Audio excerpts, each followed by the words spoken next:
that, and then another piece of that is, well, how much competition do we have? Like you said, how long has that been on the market? And those are all, that's all information you're gonna be able to convey, and it'll help you to price it properly with your. So yes, absolutely, it absolutely is important information. But to figure out what we wanna list this unit for, this is a 1-bedroom, 2-bath at Maui Kamaoli. Oh, okay. Oh, she's a beach. That's not 2 full baths, is it? Let's see, yep. Well, it says it is, but they don't mark 1.5, you know, in, Yeah, no, that's. yeah. Which is kind of unfortunate, they're almost did. Let's figure it's 2 full bathrooms. You know, it might just be a 3/4, which is shower, or something like that. So, it's at Maui Kamaoli, all pending and sold. But you can see there, up here is where the count is, 499, so that's way too many, right? And this is a 1-bedroom, so, you know, we keep it really simple and expand only as we need to, right? We don't wanna, so I just wanna look at the 1-bedrooms now. I don't wanna see any 2-bedrooms, they're not comparable. Sometimes if you can't find a comparable, then you have to adjust and stuff, but this is a little bit easier. Okay, and maybe we don't, there isn't, but let's say there's only, some have 1 bathroom, some have 2, so whoopsie. We're gonna put, we only wanna see the 1-bedroom, 2 baths that most closely represent this here. Okay, and I'm not gonna worry about the square footage because we're inside of Maui Kamaoli. Maybe we'll do a little quickie one with one of the houses here, because then you go about it a little bit differently. I think this is valuable because you're probably gonna be working in condos and stuff in the beginning, it's a little bit simpler. Okay, so now within a complex, some properties have views and some don't. So as far as what you've highlighted, this says garden view, so it's not a view property, right? It's not gonna be comparable to one that has, it's at the front, sprawling ocean view, but we'll look at that when we go in and see things. So that's some basic criteria. The problem is there's 260, and I'm not gonna go back that far, or I'm not gonna go through that many. Plus, it wouldn't make sense. We want something that's in this market, and so I'm gonna, you know, try to go back 6 months. So that would be a closing date that started, what, 6 months ago? It was called June. You can go to that date range and pop in 6 months. What? If you Oh, keep- yeah, date range, yeah, you can, There we go. Go 6 months back. So I put, Now there's only 3 in the count. yeah, look, see, isn't that something? That's something, that's good. So this is the count, and here's the search. So now I'm gonna pull up the search. That's more reasonable. I think so, a Yeah. little bit easier. There's only 3 comes. Yeah. So 1 is pending and 2 are sold. Now this pending one, we don't know what it actually sold for. Now in doing your work, you might call up Roger Plesky and say, hey, is it gonna close really soon? Because, you know, I'm getting ready to list one, and he shouldn't tell you how much it sold for. How come? The reason that's important is that if at the last minute it falls out of escrow, and I already know now that you've Oh. taken 20 grand less, why would I bring you an offer? Why would I bring that seller? Yeah. So he's representing the seller, it's very important that he Okay, operates on his behalf. got right? it. So, yeah, no important, we can't share that information, but sometimes you can get it, or close to it. You know, did it sell for close to full price, you know, just to get an idea. Because this is, how come I keep turning my phone down and it keeps coming back on? I'm very sorry.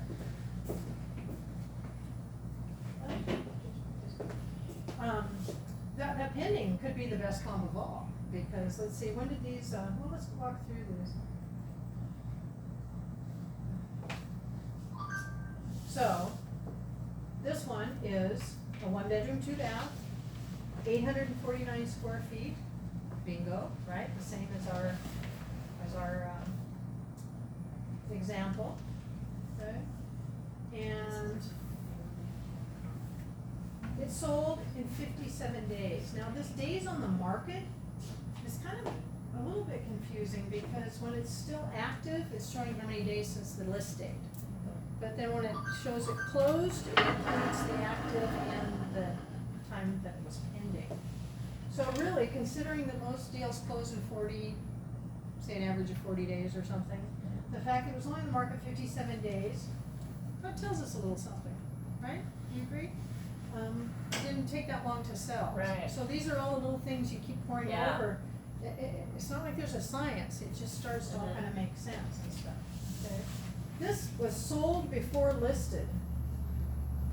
So Sold Roger- before listed. Yeah, and Roger, so in some ways it's a poor, How's that possible if it sat on the market for 57 days? must have taken that time to close. That was his, okay. So that would be the time that it went, Well, isn't the average escrow 45 days, uh-huh. and it's 56? So it took them 11 days to get it together, to get the escrow started? Why, No, why? actually You're not, assuming if the it was average is listed before sold, or sold before listed, they have to put it in the multiple. Uh-huh. But it was already sold, so it just took a little longer to, Why, it's hard to say. and why is that they have to put it in the MLS if it's already sold? Well, there's a few reasons, because Your Protects the agreement with seller. Ram, isn't it? it's our agreement, because, you know, we're part of that. It's also really important that the appraisers who use the same database gets all the information. We want all that information in there Okay. as well.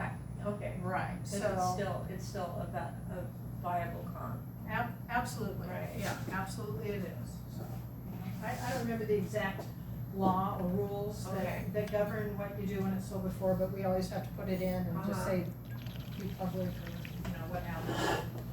Okay. Yeah, so that sold for 600. And I think I mean, who knows what the deal is, the seller might have known someone, it seems like that was a pretty good deal. Or the lister might have had a buyer.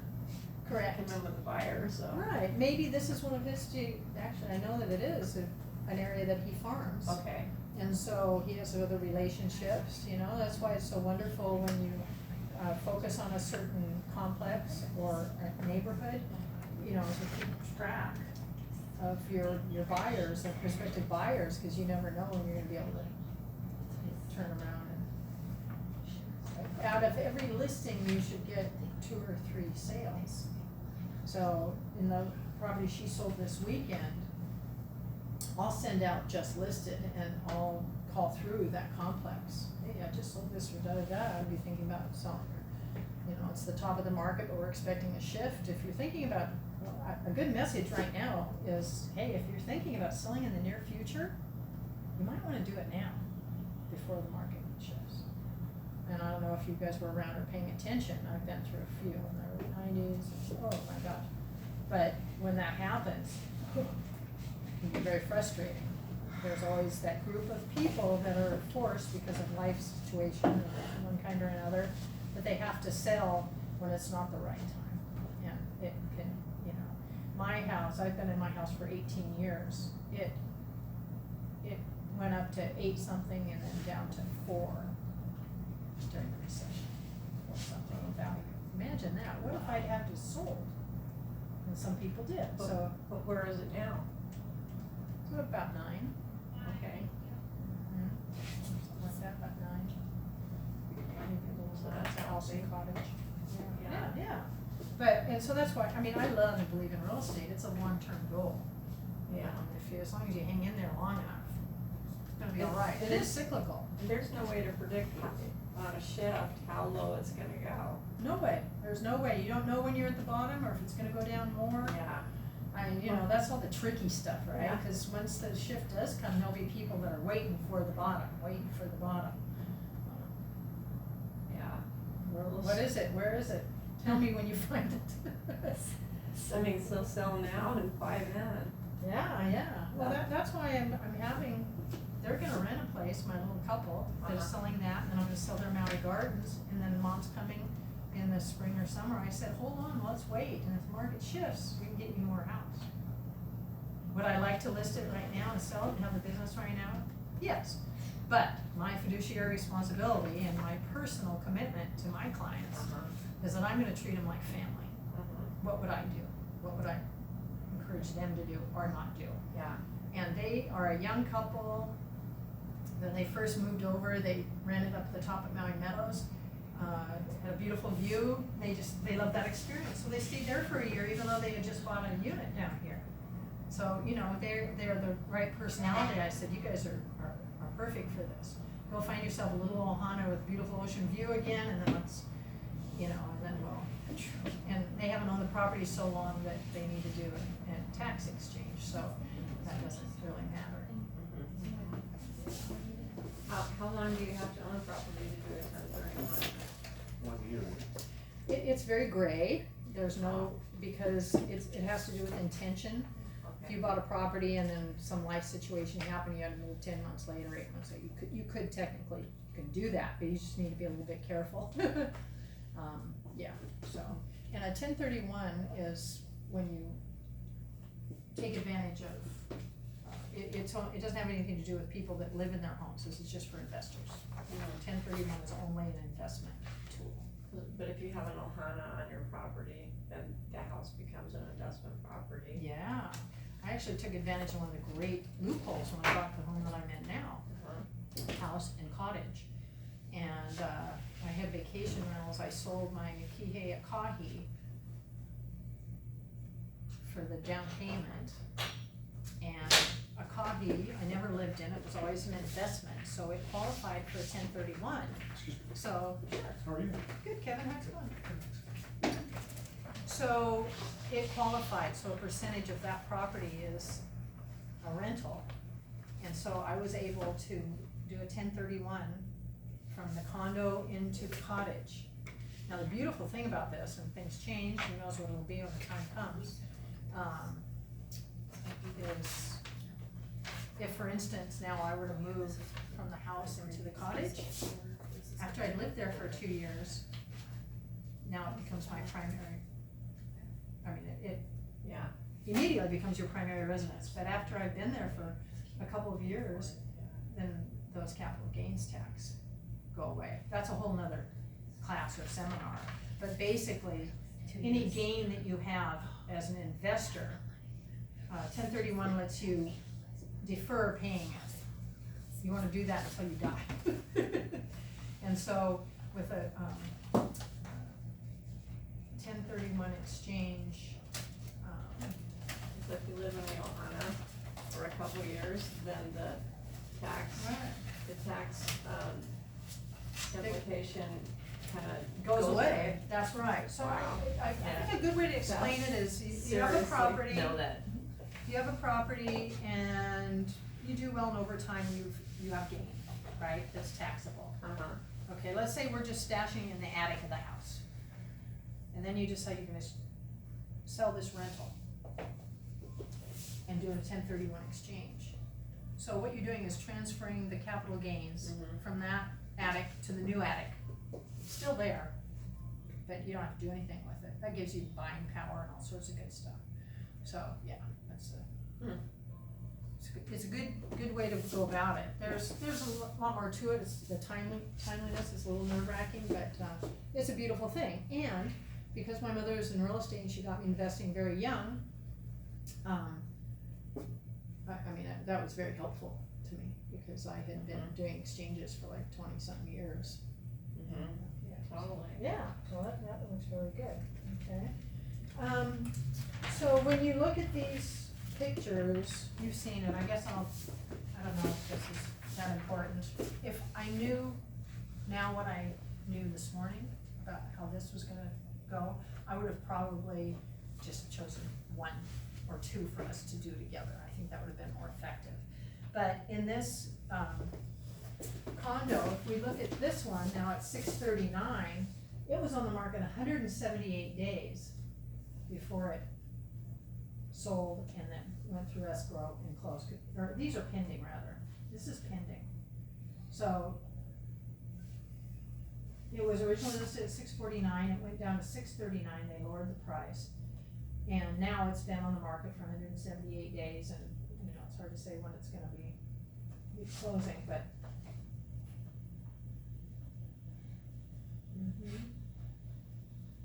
So this is one of Roger's as well, see, so he does business in here, he must have just facilitated the sale. So we have one for $6 and one for $639. You're getting off easy, cause one bedroom, two bath, $849. The only difference here is this one that sold for $649.9. It has an ocean view, and the one that we have in here does not have an ocean view. So that would be one little difference that you could, you know, you could look at. This one, So where do you find the difference, like, what value does an ocean view have over a garden? Like, how do you find if 1 acre unit versus a 2 acre unit? Like, where do you subtract and add? Where do you find these values for these accoutrements? well, you go out as far as you can, hopefully there's something there. I wanna do a house next, that's gonna be, I think, a little bit, you know, more difficult, but better in showing that. Typically, you'll find other properties that are the same, and then you just have to kind of, you know, guesstimate that, it's the same view, it's a better view, is it less of a view? So, Yeah, like, or when an appraiser comes through, how does he attach a value to a view? If you have a half view or a bi-coastal Right. view, like, right. where do you find these values to help your client price it? It all comes back to the fact that the value is whatever a buyer's willing to pay. And the only evidence we have of that is what they've been paying. So that's why we look back. We'll go back a year if we have to, but I just went 6 months. I could go back a year, it'd be different. But a year ago, it was a little different market. So then we'd make a little adjustment up, right, that kind of thing. So once, let me jump ahead just a little bit. Once you've listed your property, their property, you found a buyer, sold it yourself, let's get both sides, and it's in escrow. So unless the buyer's paying cash, they're obtaining financing. The assessor and the appraiser are two different. The assessment is the tax, the appraiser, do you understand the difference? Because sometimes people get confused. Okay, so the appraiser goes into the same database we do, that we're in right now. He's or she is working for the lender. They wanna make sure that they're making a good investment. They're putting 10 or 20% down, the buyer, so that lender is making the biggest investment of all, and they wanna make sure it's a good investment. The way they do that is they have the appraiser justify the value. Now, the condition of the house is important too. There's holes or that's important, but assuming the house is in decent condition, then they're going to, you know, really zero in on what someone else has paid for the property. So for instance, just to keep it simple, let's say a property is $100,000. It's listed for $100,000. And there's a lot of competition, and a couple walk in the door and they want it so badly, oh my gosh, that they're willing to pay $110,000, maybe even $120,000. We don't care, we want this property, there's other offers, and oh my gosh. So the seller goes, yahoo, let's accept this $120,000 offer. Beautiful. We go into escrow, and the appraiser then starts to go about the business of justifying the value, making sure that that lender's making a good move, good investment. If that couple are putting 20% down, then they'd have a loan amount of $100,000, correct? If, as a result of doing this appraisal, the appraiser can only justify it selling for $100,000, and this couple are putting $20,000 or $20,000 down, that means the loan to value is 80-20. Don't let that bother you, it'll sink in later. then the lender is only going to be willing to lend that buyer 80% of the 100,000, not of 120,000, right? So that leaves a gap of several $1,000s. And that can be a real problem. The buyer's gonna have to come up with more money, and do they usually have any more money to come up with? No. Or the seller is gonna have to sell the property for less. So those kinds of things will kill deals. They need to appraise. The appraisal is very, very important. And that's primarily the reason why. They're gonna justify the value, only lend them, if it's 10% down, 90% loan to value, or loan 90% of the value that the appraiser has come up with. So is that sounds like a reasonable argument to present to a seller that wants this pie in the sky exaggerated price on their house, is that the buyer will have trouble securing the financing if the house does not appraise for that amount of money. They'll have to be coming in with $400,000. The deal killer. Yeah, Mm-hmm. that would be a So- really legitimate argument. One of my favorite things to say as I'm looking into a seller's eyes is, I can't fight the market. We cannot fight the market. It's not you, you're not the bad guy, the market is. Couple of things. It's always the market, not you. And you always want to be the source of the source when you give them information, never the source, if you can help it. The source of the source, right? So, But yeah, so, every seller, nobody wants to leave any money on the table, right? Totally get that. But the market is dictated by the buyers. The prices are what the buyers are willing to pay, and the proof of that is in our comparables that I looked at, determining the price that I'm suggesting for you today, and that the appraiser will also use to justify value, which has to happen in order for your buyers to buy the property. So yeah, it's a really good argument. So, $649, and we don't know what this sold for.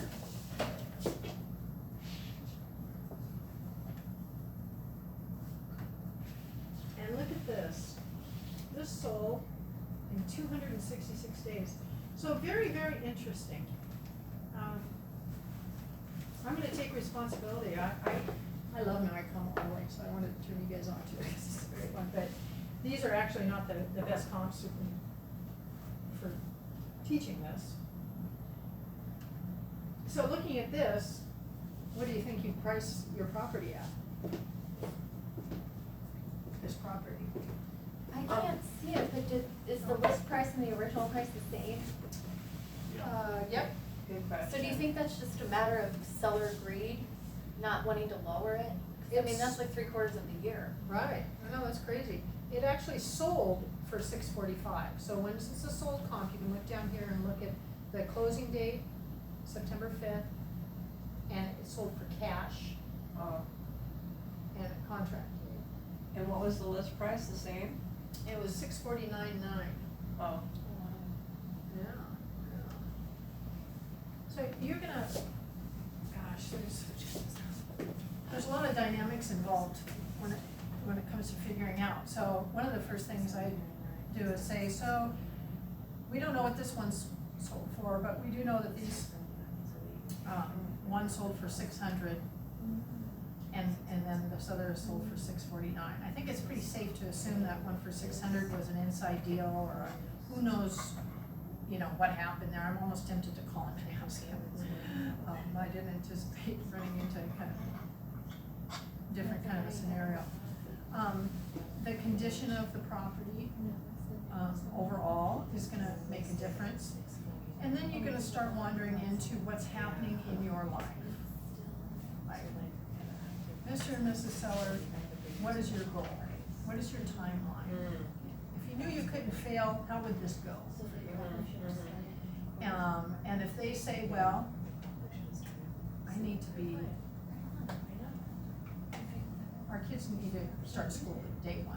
That's very important to us in the area. So we need to get this sold, move to Concord, Because on all these.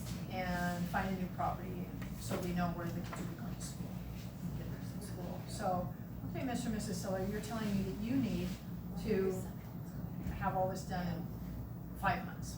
So, we need to be out of here in 5 months. So, those are the kinds of things that you're gonna look at in pricing as well. So obviously, I mean, not obviously, but most likely this seller was not in a big hurry to sell this property fast. Clearly.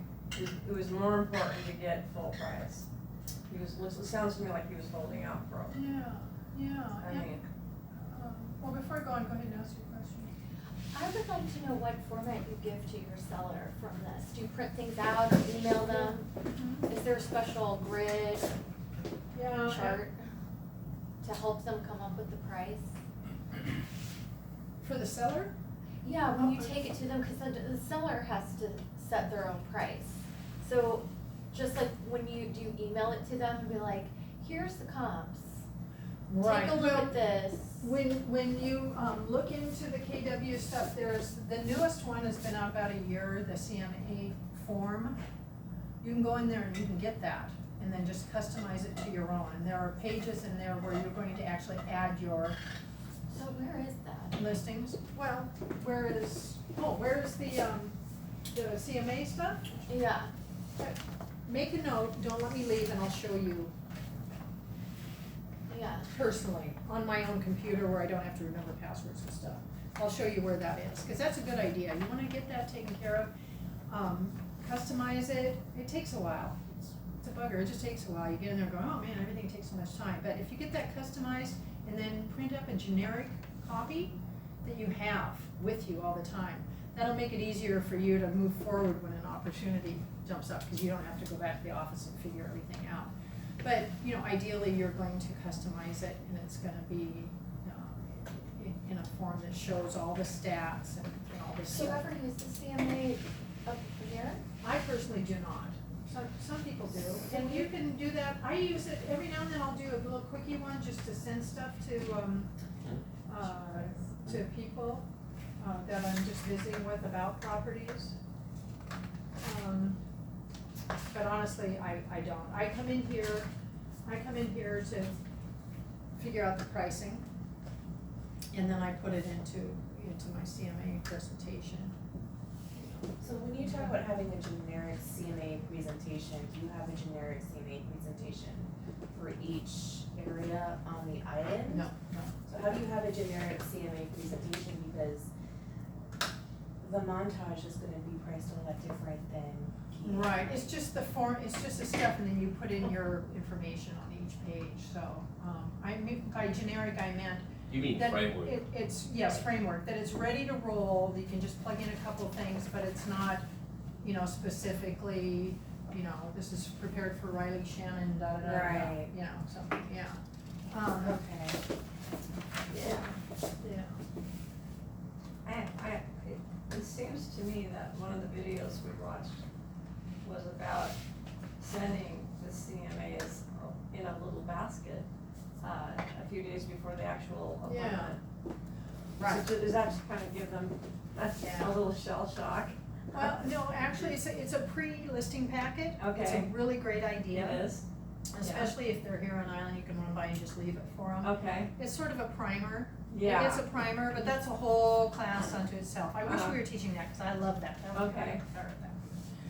But, yeah, Because does that sort of help, kind of like get their feet back into reality, like? it kind of primes the pump, Uh-huh. and it shows that you're professional, it gives them good information. Okay, It's something that a lot of agents don't do. Okay. So I think it can be very valuable. and that's called a what? A Pre-listing, Okay, great. yeah. Do you ever get clients who come to you with really unrealistic goals and you send them a CMA and then you never hear from them again? Oh, yeah, sure. Is it better? A lot of people don't understand. It's like you get these calls Uh-huh. and they see a leasehold. And you have to, I'm really sorry, but this is not a fee simple property. What's a fee simple?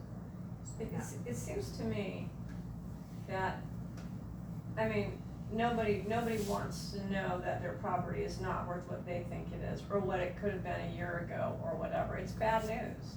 It seems like if you presented that personally, you know, there'd be a little opportunity to have a conversation.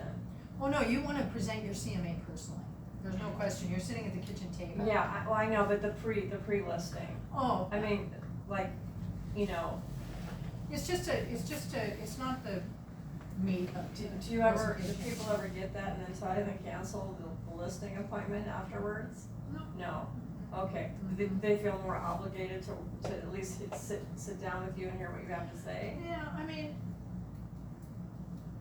typically, if you're gonna sit down and meet with someone and talk about listing their property, you've already had a little bit of discussion.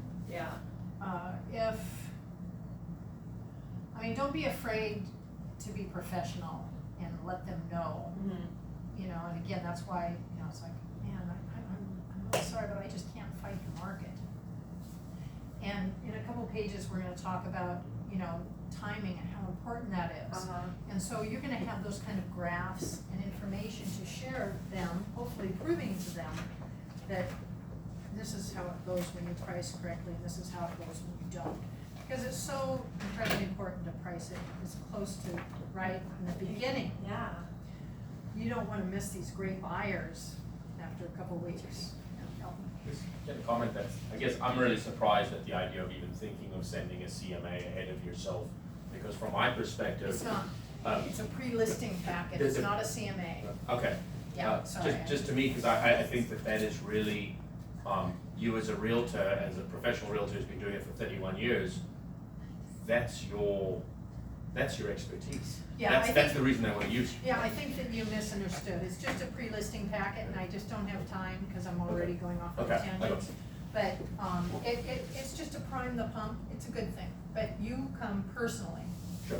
right? But you've shown that you followed through, plus when I go drop something like that off, it gives me an opportunity to take a picture, so I can put that picture on the front of my CMA and personalize it really nice. So, yes, ma'am.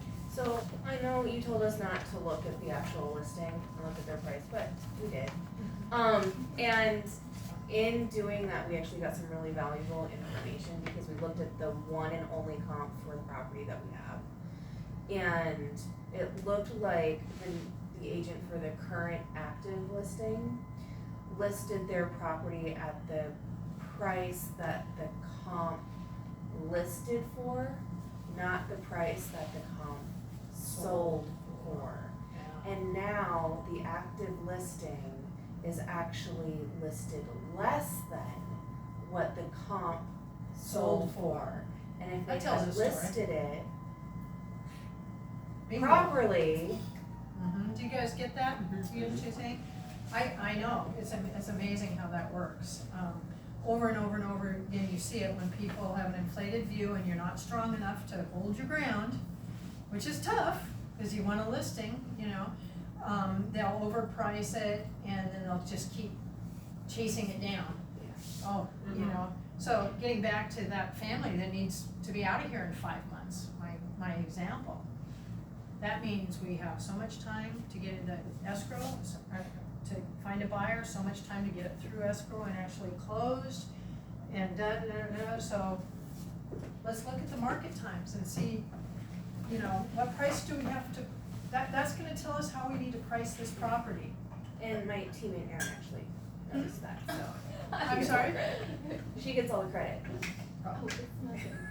We all You're welcome. Yeah, so that gives you an opportunity to say, okay, given what you've told me your goals are, Right. and I've been listening, and I want us to be successful, we need to really price it right, because look at these market times and look at, you know, so those,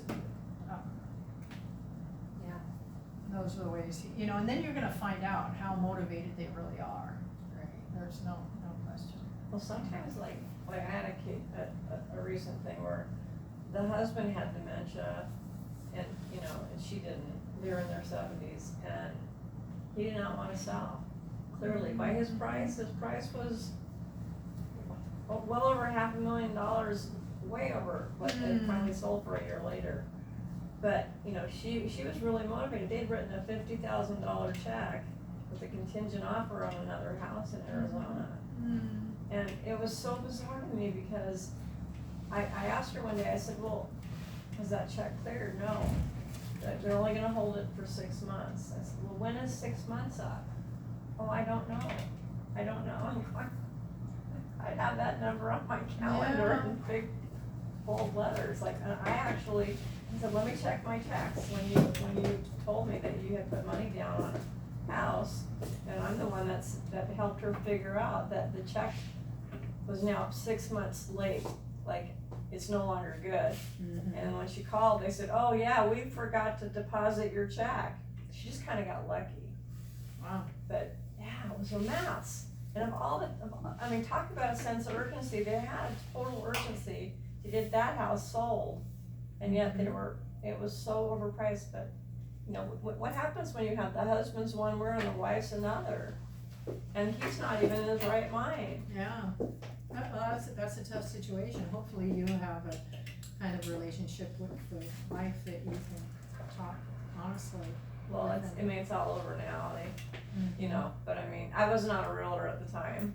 I was just, it made me ill, the whole thing, because it was, That's hard. I saw that they were gonna lose so much money by going in with so inflated. Yeah. Which house do you have back there? You want me to pull it up? What's the multiple number?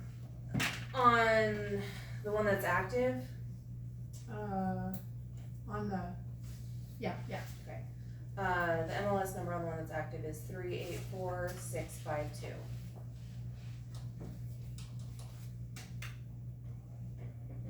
Okay.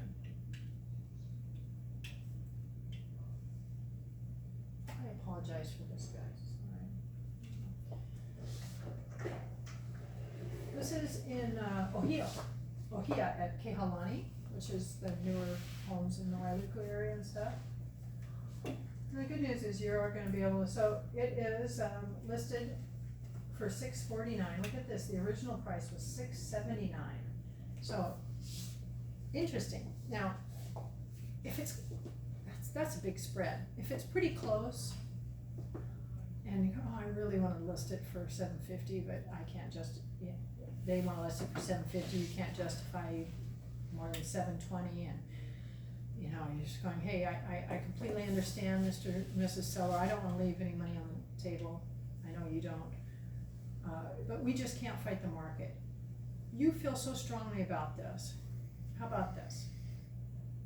How about we just decide right here and now that we'll compromise and list it for $650 or what have you. But let's agree right now, if you would please, that if in 2 weeks, after I've aggressively gone after showings, shown it to all the agents, et cetera, if the writing's on the wall, that I can reduce the price. So agree right when you're taking a listing, if it's a little too high. Can you spell out the writings on the wall? Like, does that mean like there's no showings? Yeah, like if there's no showings, or if every agent, because you've asked them to give your feedback, you call everybody afterwards, saying, what do you think of the price? Overpriced? Then you document that, Okay. and you just build your case. And, you know, just going, you know, I don't wanna be the bad guy here, I wanna be the good guy, and I want you to succeed, and we just can't fight the market, so. And then when those 2 weeks come by, and who knows what else has happened in their life, or in your relationship with them, or what have you, you don't have to go back and now negotiate that, you have already made that. Pre-negotiated. Pre-negotiated, so I think that's a really. How much do they lose by being overpriced the first 2 weeks of the listing and then dropping it radically? I think there's actually some really good, like if you look on page, if this is the same, I hope we all have the same one. Page 14.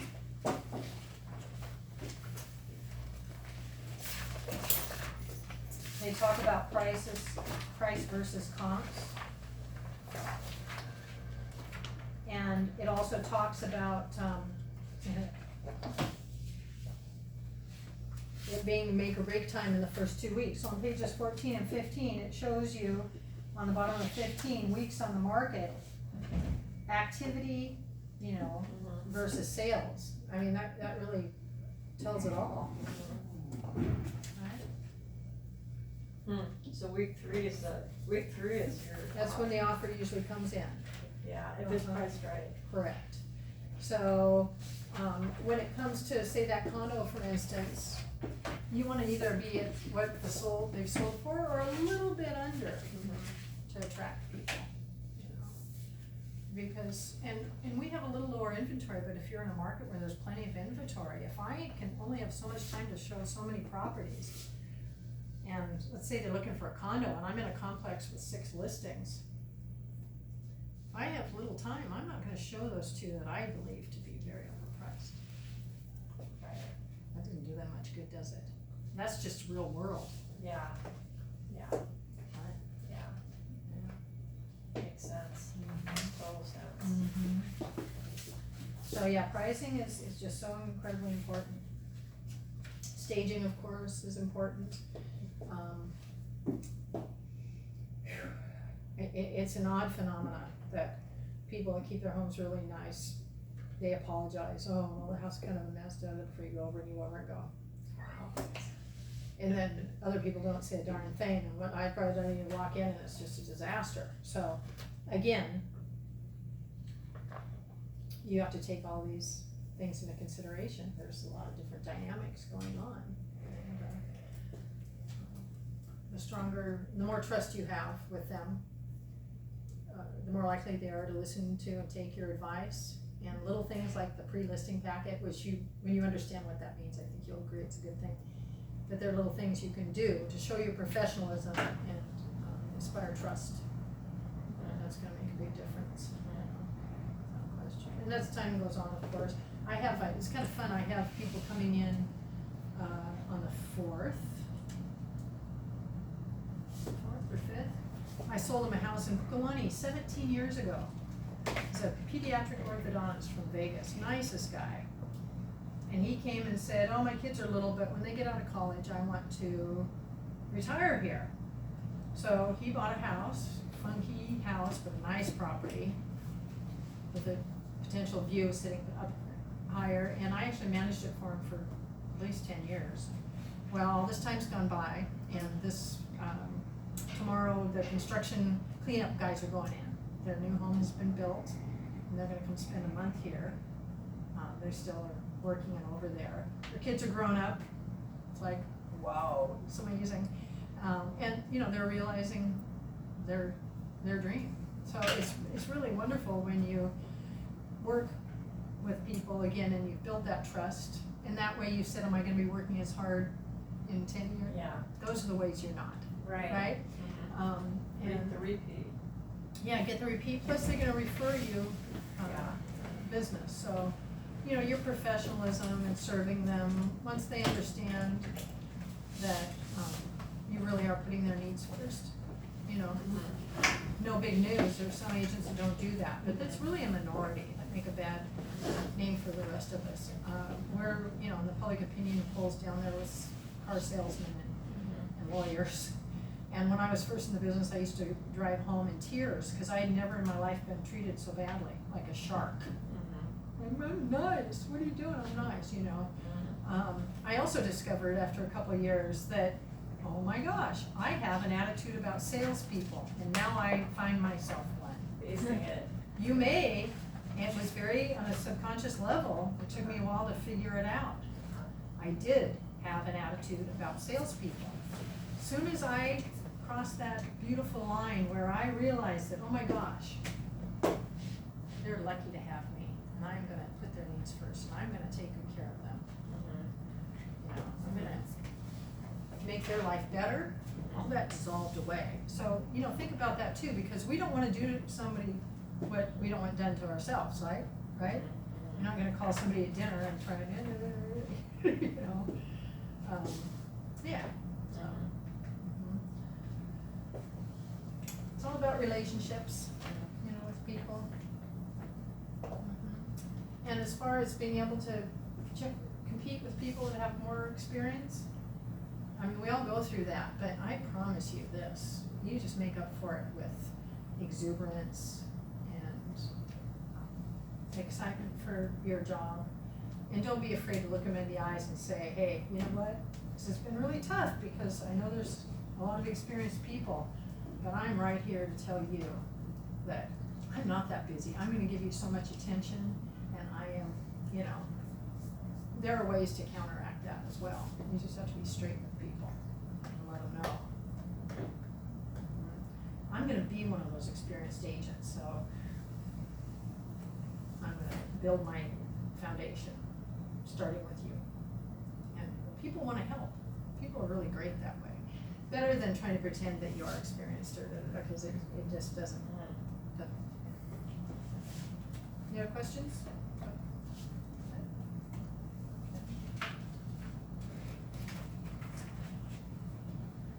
On page 15, which also shows that window of opportunity. That make or break time the first 2 weeks. I like this script. You have to choose what works for you. There are some scripts that I don't care for, you know, you gotta figure it out. Mr. and Mrs. Seller, some of the things you can control during the selling process are the condition of your property, the availability of your home for showings, and your positioning in the market. In the end, value is determined solely by what a buyer is willing to pay in today's market, based on comparing your home to others currently on the market for sale. I don't determine value, and neither do you. The market determines value. Does this make sense? I mean, that's also